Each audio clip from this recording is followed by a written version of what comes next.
मी जयराज घाडगे, महाराष्ट्र प्रदेश अध्यक्ष गोसावी समाज, राजगुरुनगर येथे काल परवा झालेल्या आमच्या गोसावी समाजाच्या 8 व 9 वर्षाची 2 मुली गोसावी समाजात, त्याच्यावर परप्रांतीय माणूस 57 वर्षाचा तो नीच प्रवृत्तीचा माणूस त्या मुलींवर अतिप्रसंग करून पाण्याच्या ड्रममध्ये बुडवून मारतो।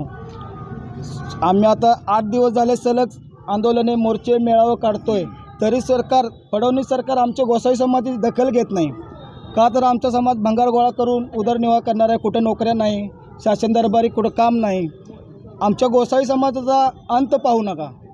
आजचा आमचा हा शेवटचा जन आक्रोश मोर्चा आहे।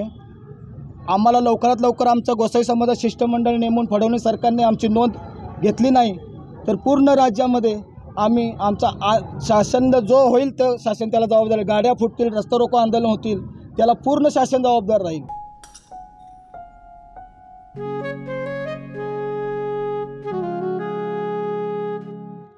बाबा, आज येताना बासुंदी घेऊन या ना। अगं, कालच आपण आईचा वाढदिवस होता म्हणून आणली होती ना। ऐकलं, गोकुळची बासुंदी पुन्हा खावीशी वाटतेय। खरं सांगू, मलाही खावीशी वाटतेय। पुन्हा पुन्हा खावीशी वाटणारी गोकुळ बासुंदी।